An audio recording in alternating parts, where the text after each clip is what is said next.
श्री राधा कृष्ण चरण कमलेभ्यो नमः। श्री नंद नंदन भाग 48 साधु सेवक वत्सचारण। साधु सेवक कहते हैं कि मैं ब्रजराज के सदन का सेवक कब से सेवक हूँ, ये तो मुझे भी स्मरण नहीं। लगता है कि जन्म जन्म का इसी सदन का सेवक हूँ और जन्म जन्म तक इसी सदन का सेवक रहना चाहता हूँ। मैंने अपना शैशव इसी सदन में बिताया है और नंद राय तो मेरे अंक में खेले हैं। पता नहीं क्यों लोग मुझे साधु कहने लगे, अब यही मेरा नाम भी पड़ गया। श्याम ही है जो मुझे साधु दाऊ कहता है। इसे पहले ताऊ कहना आता नहीं था, ताऊ के स्थान पर दाऊ कहता था और अब भी मुझे दाऊ ही कहता है। ये नीलमणि ये कभी अंक में आ बैठता है और अपने दोनों कर मेरे उज्जवल समुद्र के केशों में लगाकर फिर अंगुलियां नचाता है। इसे कभी कोई पुष्प चाहिए, कभी कोई पक्षी या बछड़ा पकड़ना है और कुछ नहीं तो कर पर या कंधे पर बैठी तितली उड़ानी है। मेरे समीप आ खड़ा होगा अथवा अंक में आ बैठेगा, मुझे भी तो और कोई कार्य नहीं है। नंदराय तो चाहते हैं कि मैं बैठा रहूं मैं और वे मेरी सेवा करें। हंसी आती है उनके मुख से ये सुनकर, चाचा तुमने बहुत सेवा की है हम सबों की, अब तो हमको कुछ अवसर दे दिया करो। मेरी काया क्या इतनी दुर्बल हो गई है?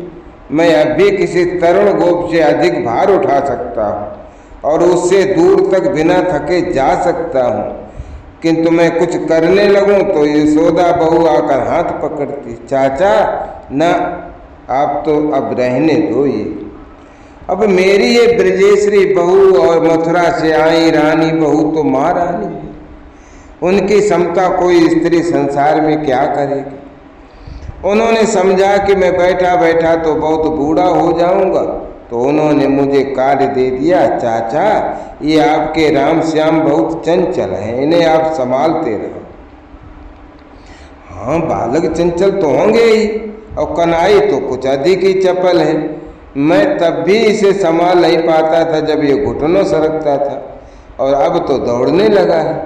वैसे तो सम्मुख ही खेलता रहता है, किंतु कब कहीं भाग निकलेगा पता नहीं रहता।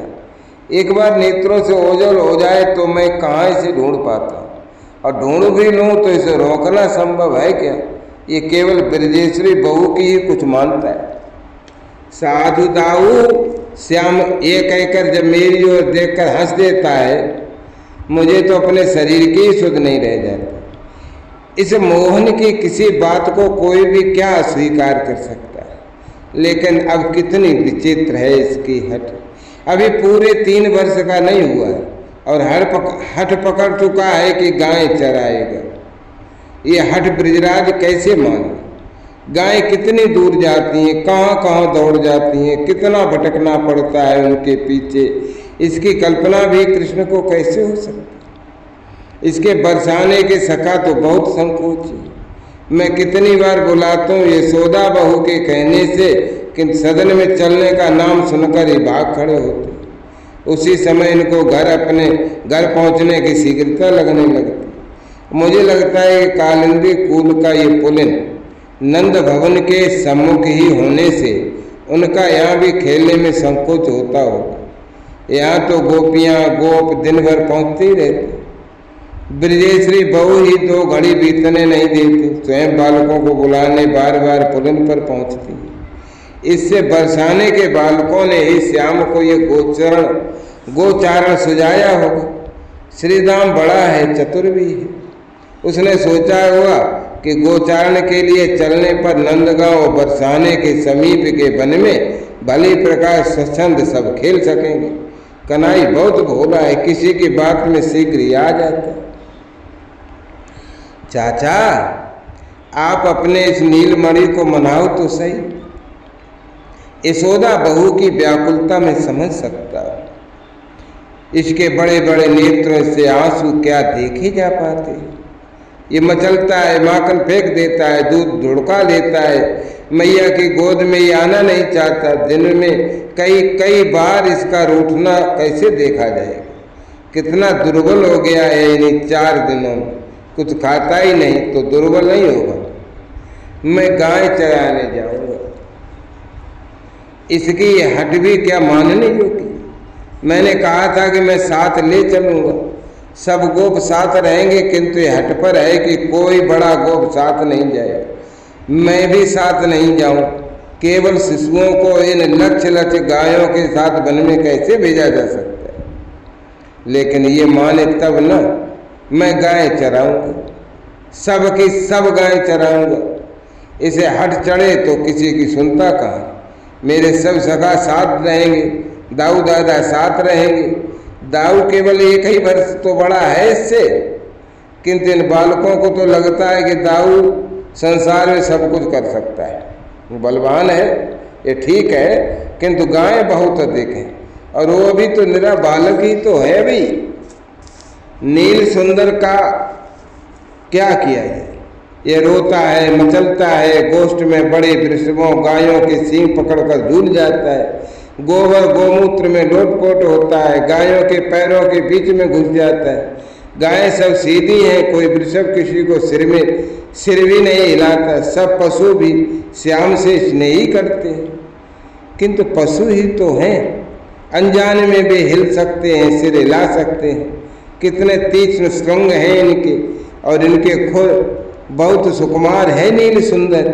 मैं इसके साथ ही लगा रहता हूँ, किंतु इसका रुदन, इसका ये हठ लगता है कि हृदय फट जाए। कुछ करना चाहिए। तो मैंने नंदराय से नेत्रों में अश्रु भरकर मेरी ओर देखा। मुझे आजकल इस चिंता में निद्रा तक नहीं आती, किंतु सूझता नहीं। गोप बालक का ये उत्साह तो उत्तम है, किंतु नीलमणि कितना छोटा है। मैं अपने नेत्र पहुँचता चुपचाप हटाया। मुझे ही कहाँ मार्ग सूझता है। मुझे मार्ग सूझता तो मैं यशोदा बहू को इतनी चिंतित दुखी देख पाता। वे कितनी व्यथित हैं बेचारे इन दिनों अपने कन्हई के रूठने में, आहार न करने और गोष्ठ में इस प्रकार मचलने से। लाल, तो तनिक और बड़ा हो जा तो गाय चराना। नंदराय बहुत स्नेह से समझाते हैं। मैं बड़ा तो हो गया, कन्हई मानने वाला कहाँ। देख, गोप बड़े हैं, वे बड़ी गाय और वृषभ चराते हैं। ब्रजपति ने एक मार्ग निकाल दिया। तू छोटा है तो छोटे बछड़े चराया कर। अच्छा, हाँ, मैं बछड़े चराऊंगा। मोहन तो प्रसन्न हो गया। ये बछड़ों की ओर देख रहा है। बछड़े तो इसे गायों से भी अधिक अच्छे लगते। अब तक बछड़े चराने की बात क्यों नहीं सूझी इसे। मैं नंदराय की सूझ पर प्रसन्न हूँ। युक्ति उत्तम है। बछड़ों को चरना तो रहता नहीं। वन में जाते इन्हें स्वयं संकोच होगा। कुछ देर आसपास ही उछल कूद करके स्वयं गोष्ठ में भाग आवेंगे।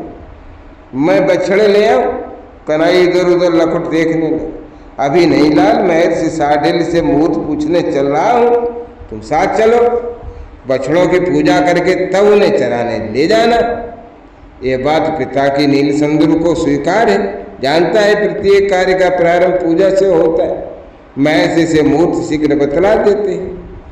वत्सचारण महोत्सव ब्रज के लिए नवीन बात है, किंतु हमारा कृष्णचंद्र वन में जाएगा बछड़े चराने, तो दूसरे बालक घरों में तो नहीं बैठे रहेंगे। सब गोपों ने यह महोत्सव मान लिया।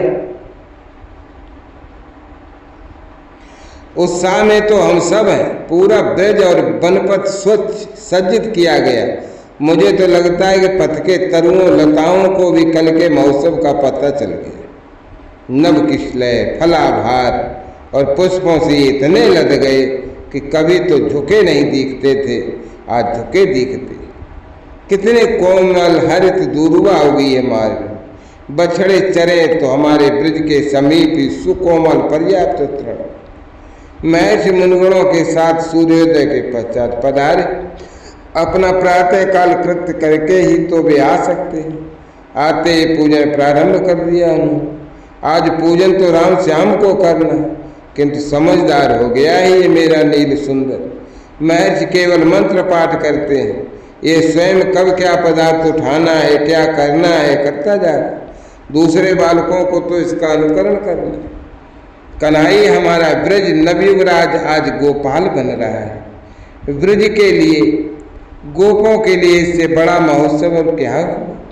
प्रत्येक गोष्ठ, प्रत्येक गली सजी है, गृह द्वारों पर तोरण लगे, फलभार से झुके कदली स्तंभ हैं, सुपूजित कलशों पर प्रदीप प्रज्वलित हैं, गोप गोपियां बालक सब सजे धजे हैं, सब वस्त्राभरण भूषित हैं, सुसज्जित श्रृंगार किए हैं हमने सब पशुओं के। महर्षि ने आते ही मेरी ओर सस्मित देखा था। जब मैंने उनके पदों में मस्तक रखा, बोले आज तो साधु गोष्ठाधिप बन गया है। गोष्ठेश्वर तो है मेरा यह नीलमणि।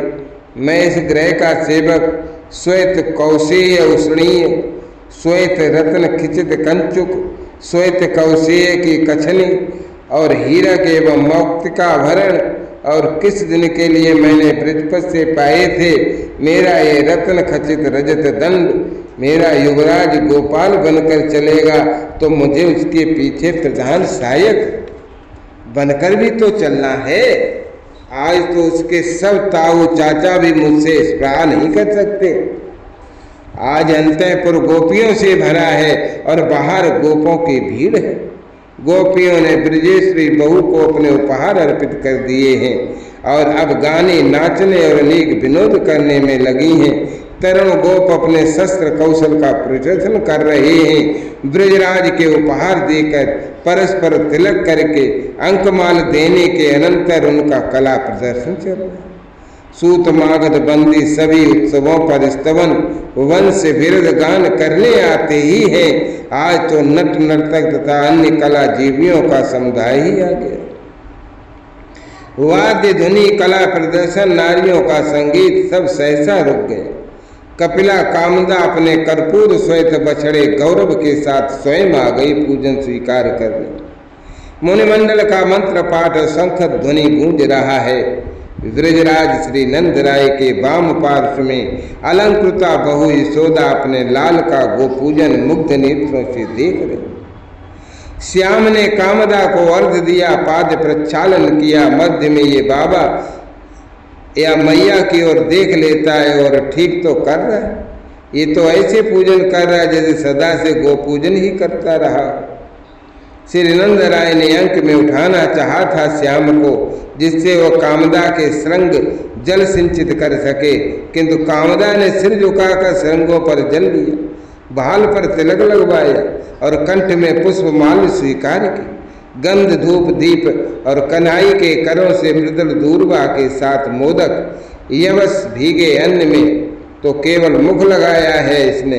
गौ माता के हुंकृत उनका आशीर्वाद ही तो है।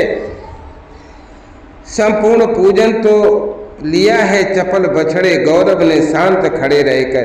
केवल कंठ में पुष्प माल्य पड़ने पर प्रसन्न होकर सिर हिलाकर उछला है। इसे भी क्या पता है कि इस माल्य से इसकी शोभा बढ़ी।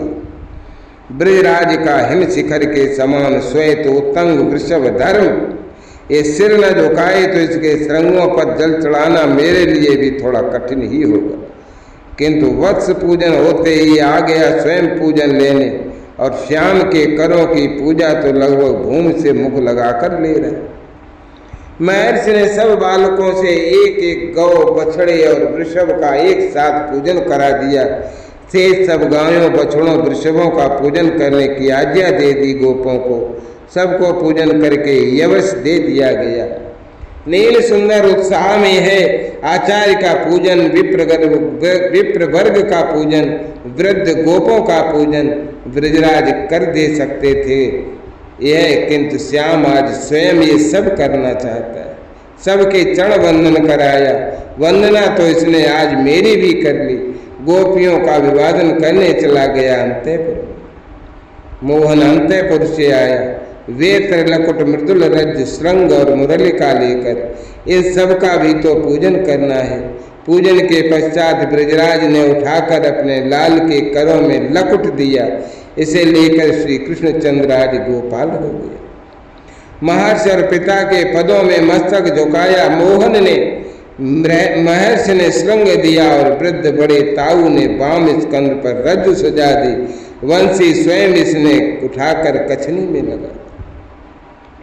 मस्तक पर लहराता मयूर पिच्छ, तैल स्निग्ध घुंघराली काली सघन को सुकोमल अलका बली, करणों में पद्मराग कुंडल, भाल पर कुंकुम तिलक पर चिपके चार अचत अंजन रंजित विशाल लोचन, कज्जल रेखा सी कुटल भ्रू, कंठ में लाल मणि, बच्च पर लहराती मुक्ता माल, वनमाला पीत पटके के मध्य, वाम स्कंद पर लिपटी रज्जु, भुजाओं में रत्नांगद, कलाइयों में कंकण और दक्षिण कर में वेत्र का अरुण लकुट और पीत कछनी में लगी वंशी और पदों में स्वर्ण नूपुर। ये ब्रज का युवराज आज अपने संपूर्ण वेश में सम्मुख खड़ा है। मैंने लीलांबरधारी एक कुंडली अग्रज के साथ इसे देखा, सफल हो गया जीवन, संपूर्ण जीवन फल मुझे आज मिल गया। वेत्र करों में उठा और गौरव कूदता गोष्ठ से निकल पड़ा। सहस्त्र सहस्त्र गोवत्स निकले उसके साथ और उनके पीछे ये चला सखाओं के संग अग्रज को साथ लिए गोपाल। वाद्यों के घोष, भेरी नाद, शंख नाद, गोपों की श्रृंग ध्वनि, गोपियों का मंगल गान, सबको तो इसी समय सार्थक होना है। इस मध्याह्न में गगन मेघों से ढका है और नन्हे सीकरों के साथ गगन से सुमनों की झड़ी लगी है। ब्राह्मण स्वस्थ पाठ के साथ अक्षत पुष्प निक्षिप्त कर रहे हैं। गोपियां लाजा दूर्वा अंकुर फेंक रही हैं। विप्र पत्नियों ने आशीर्वाद की वर्षा प्रारंभ कर रखी। बालकों के पीछे मुझे अपने सहायकों के आगे चलने का सम्मान मिला। सुरभियों का समूह है हमारे पीछे और उनके पीछे हैं गोपगण। आज केवल ग्राम सीमा तक जाकर लौटना है। बहुत विलंब हुआ है। कन्हई बहुत सुकुमार है, थक गया होगा ये, लेकिन आज तो सब विधियों को ही इसी को पूरा करना है। गिरिराज के मना करने पर भी वो सखाओं का इसने स्वयं श्रृंगार किया था, तो अब क्या मानेगा। मैं इसी चिंता में था कि मोहन बहुत थक गया होगा। इतने में वाद्य दो भागों में विभक्त हो गए। विप्र वर्ग दोनों ओर हो गया। मार्ग के और मध्य से मोहन लौटा। सहस्रों रंग बिरंगे बछड़े, शव अलंकृत, सबके कंठों में हीरक, स्वयं पुष्पों की मालाएं, सब उछलते कूदते बालकों की ओर ही बार बार लौटते हैं। श्याम लकुट उठाता है तो सब सिर उठाकर उस लकुट को ही सूंघने लगते। दाहिने राम, बाएं श्री दाम, पीछे भद्र, सुबल और सहस्रों बालकों का अलंकृत समुदाय है। गायों के खुरों से उड़ी धूल अलकों पर, भाल पर, वक्ष पर छाई है। मेरा ये युवराज थक गया है। भाल पर श्वेत झलमला आया है, मुख अरुण हो उठा है, ये लौट रहा है। गोपों ने चाहा था कि गायों को वन में चरने ले जाए, किंतु कन्हई लौट रहा है तो वे वन में क्यों जाए। उनका उदर तो यवस से भरा है। सब लौट पड़ी हैं, सब बछड़ों के साथ भागकर मिल गई हैं। गोपाल बना है आज कृष्ण तो सबको ही चरवाहा, तो उसी को रहना चाहिए। हुंकार करते स्तनों से दुग्ध धारा बहाती, गायों के दुग्ध से मार्ग में बिछे सुमन दूर्वादल, लाजा सवाद्र हो गए, धुलते जा रहे। विप्रों के सम्मुख सिर झुकाए, उनके स्वस्थ पाठ के मध्य उनके अभय करों की छाया में मोहन चला आ रहा है। मुझे अब अपने साथियों के साथ अनुगमन करना है। वाद्यों की ध्वनि दुगुड़ित तो हो गई है। मेरे पीछे आता गोपों का वो समूह पुष्प वर्षा कर रहा है। मैं साडिल्य विप्र वृंद के साथ उसके पीछे और उनके ही पीछे चलेंगे। अभी पार्श्व में खड़े नंद राय श्री वृषभानु राय के साथ नट नर्तक वाद्य सबसे पीछे और उनके भी पीछे आना है। इन दोनों और खड़ी गोपियों के समूह को मंगल गान करते। श्याम सुंदर ने गोष्ठ में प्रवेश किया। अभी गोष्ठ पूजन होना है। महर्षि ने इस बार शीघ्रता की पूजन कराने में गोवत्स वृषभ का पूजन करके प्रत्येक बालक एक एक कर ले इतना पर्याप्त है। से सबका पूजन तो गोपगण करेंगे।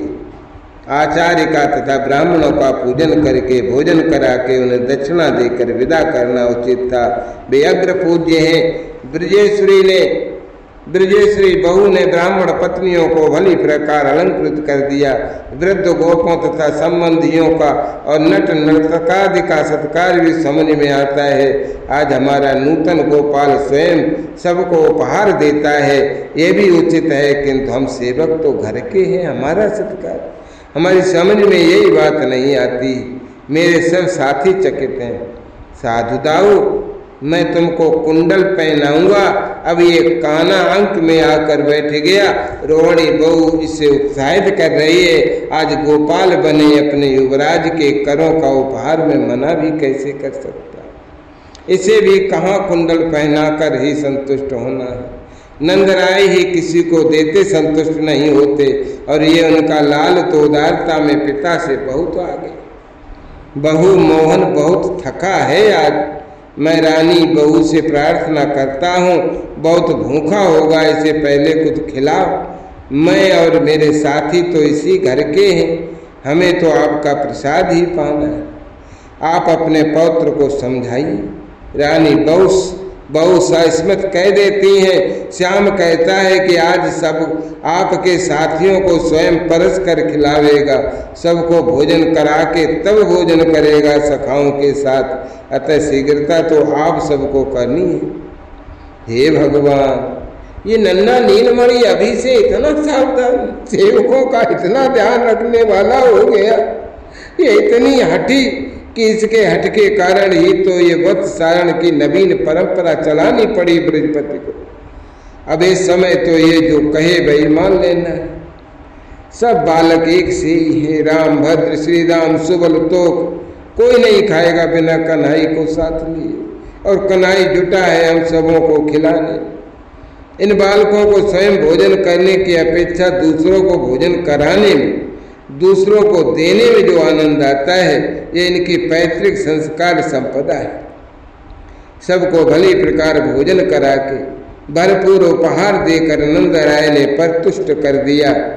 अब कहीं यशोदा बहू का अंक धन अपने सखाओं के साथ भोजन करने बैठा। इसका ये उल्लास, ये मित्रों को हंसाकर परसना और भोजन की इस पंक्ति में प्रधानता तो मधुमंगल की ही रहनी है। ये ब्राह्मणों के साथ बहुत मनाने पर भी नहीं बैठा, और अब ब्रजेश्वरी के सम्मुख जमा बैठा।